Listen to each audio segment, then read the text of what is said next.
मानव की शारीरिक, मानसिक और आत्मिक शांति के लिए प्राचीन ऋषि मुनियों ने अनेक विधानों की व्यवस्था की थी, जिनका पालन करते हुए मानव अपनी आत्मशुद्धि, आत्मबल वृद्धि और आरोग्य की रक्षा कर सकता है। इन्हीं विधानों में एक महत्वपूर्ण नाम है यज्ञ। वैदिक विधान से हवन, पूजन, मंत्रोच्चारण से युक्त लोकहित के विचार से की गई पूजा को ही यज्ञ कहते हैं।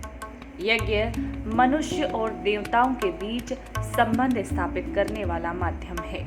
अग्निदेव की स्तुति के साथ ऋग्वेद का प्रारंभ भारतवर्ष में यज्ञ का प्राचीनतम ऐतिहासिक साहित्यिक साक्ष्य है। आपको बताएं कि सिंधु घाटी की सभ्यता के कालीबंगा, लोथल, बनावली एवं राखीगढ़ी के उत्खननों से प्राप्त अग्निवेदियां इसका पुरातात्विक प्रमाण है। यज्ञ तत्व दर्शन, उदारता, पवित्रता और सहकारिता की त्रिवेणी पर केंद्रित है। यही तीन तथ्य ऐसे हैं जो इस विश्व को सुखद, सुंदर और समुन्नत बनाते हैं।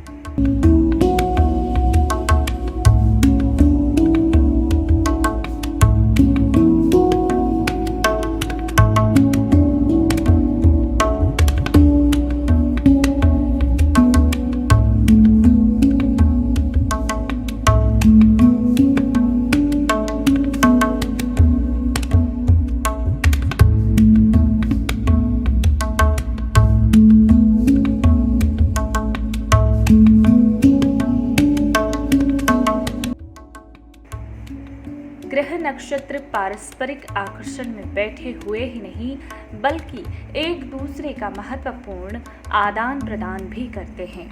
परमाणु और जीवाणु जगत भी इन्हीं सिद्धांतों के सहारे अपनी गतिविधियां सुनियोजित रीति से चला रहा है।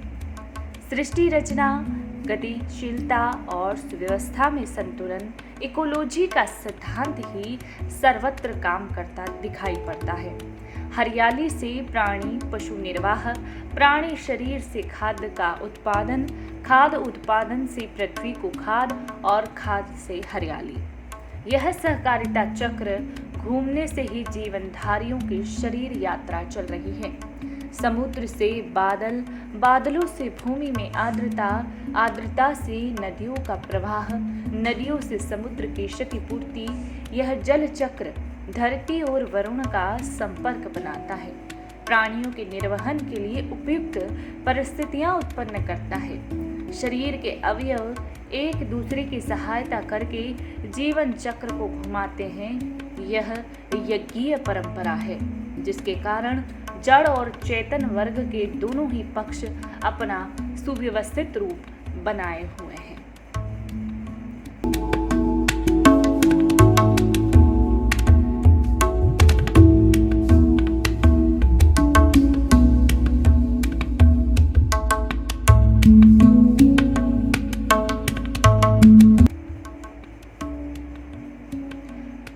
यज्ञ का ऐतिहासिक और पुरातात्विक विवेचन क्या है? क्योंकि आज की युवा पीढ़ी से ऐतिहासिक और पुरातात्विक दोनों विषयों से समझने के लिए सदैव तत्पर रहती है। तो आइए श्री श्री 1008 महामंडलेश्वर मधुसूदनानंद जी महाराज, श्री माँ अन्नपूर्णा कामाख्या शक्तिपीठ के पीठाधीश्वर के मुखारविंद से जारी किए गए इन शब्दों को हम पूर्ण विस्तार से आपको बता रहे हैं और आशा करते हैं कि आप भी सनातन धर्म से जुड़े हिंदू परिवारों को यह जानकारी साझा करेंगे। अग्निदेव की स्तुति के साथ ऋग्वेद का प्रारंभ भारतवर्ष में यज्ञ का प्राचीनतम ऐतिहासिक साहित्यिक साक्ष्य है।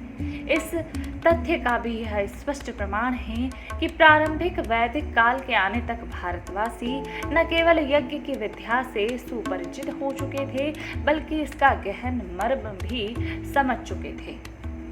सिंधु सरस्वती सभ्यता के प्रागैतिहासिक काल में हम यज्ञ के स्पष्ट प्रमाण पाते हैं। यह ऐतिहासिक सत्य है कि भारत के चिर अतीत से प्रारंभ यज्ञ की विद्या वैदिक युग तक जीवन का अभिन्न अंग बन गई थी। सिंधु घाटी की सभ्यता के कालीबंगा, लौथल, बनावली, राखीगढ़ के उत्खननों से प्राप्त अग्निवेदियां इसके विभिन्न प्रमाण हैं। ये वेदियां वस्तुतः मिट्टी के बने गड्ढे थे, जिनमें प्रत्येक का आकार लगभग 45 सेंटीमीटर था। लोथल से आयताकार एवं वृत्ताकार अग्निवेदियां मिली हैं, जिनका उपयोग साकलिया के अनुसार पारिवारिक अनुष्ठानों के लिए किया जाता था। यज्ञ केवल आज की उत्पत्ति नहीं है, यज्ञ का विस्तारवादी अविरल वर्णन है। यज्ञ मनुष्य और देवताओं के बीच संबंध स्थापित करने वाला एकमात्र सर्वोपरि माध्यम है। क्रमशः यज्ञों की संख्या बढ़ती गई और अनेक याज्ञिक प्रथाएं चलित हुई, यथा अग्निहोत्र, दर्श, पौर्णामास, षोडशी, अतिरात्र, पुरुषमेध, पंचमहायज्ञ आदि तत्कालीन समाज में प्रचलित थे। वाजपेय, राजसूय और अश्वमेध जैसे यज्ञों को संपन्न करना प्रतिष्ठा का प्रतीक माना जाता था। पंचमहायज्ञ प्रत्येक मनुष्य के लिए अनिवार्य था। इसके अंतर्गत भूत यज्ञ, पितृ यज्ञ, मनुष्य यज्ञ, देव यज्ञ और ब्रह्म यज्ञ सम्मिलित थे। राजसूय यज्ञ राजाओं द्वारा संपन्न किए जाते थे। उत्तर वैदिक काल में परीक्षित के वंशज जनमेज का वर्णन आता है, जिसने आसंदी वन में अश्वमेध यज्ञ संपन्न किया था। आइए हमारे भारत की युवा पीढ़ी को खोते हुए इस ज्ञान से परिचित करवाएं और धर्म लाभ लें।